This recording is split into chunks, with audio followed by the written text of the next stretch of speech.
Atletico Madrid won, FC Barcelona 2, and this victory was proudly sponsored by João Cancelo, guys. And what are your thoughts on this game? Because if you look at the lineup, you would understand that Hansi Flick decided to start not Ferran Torres, not Lewandowski, but Dani Olmo at false nine.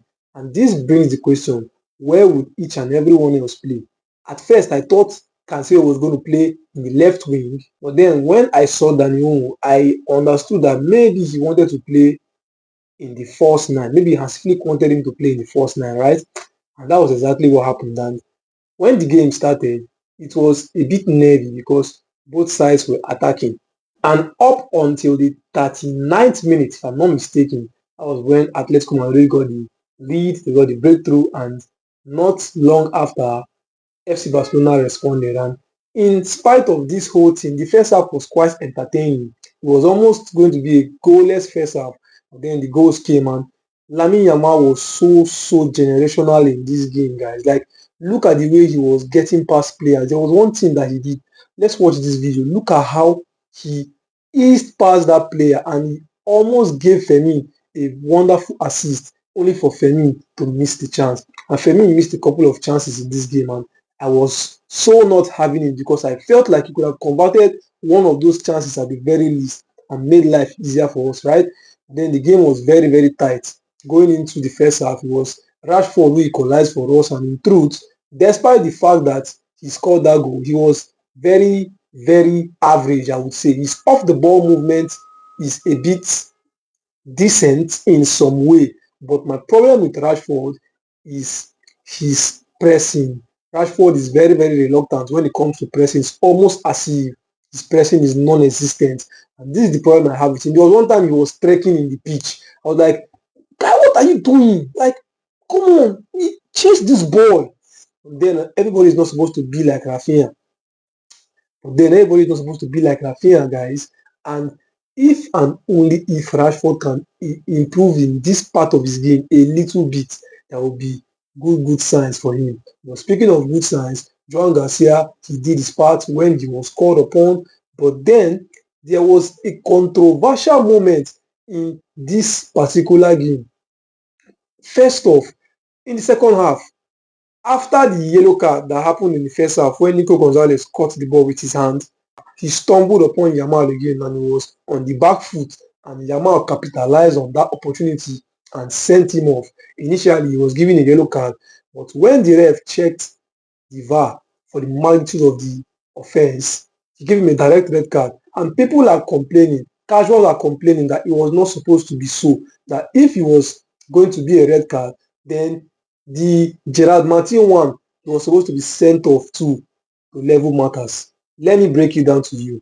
Now, the idea of this particular red card that people are claiming about, if you watch closely, you would understand that Gerard Martin got the ball first. He's not a spirit.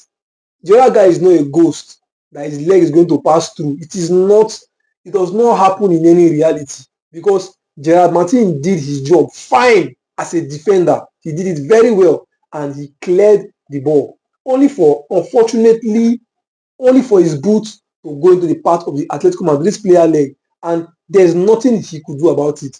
But then the ref checked it after he gave the red card. Gerard Martin refused to leave the pitch because he wanted it to be checked. And I, for one, I was scared at first, but when I saw the actual thing that happened, I said, no, this can be overturned. And boy, was he overturned. He was given a yellow card instead.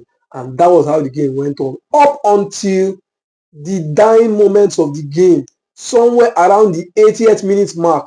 That was when it started. Cancelo breathed life into the attack. And the final third, none other than Robert Lewandowski, was in the crime scene. He was the culprit. He was the one that made this particular thing happen. See, you see that move that he made, they don't teach it. You see, it's not something that you teach.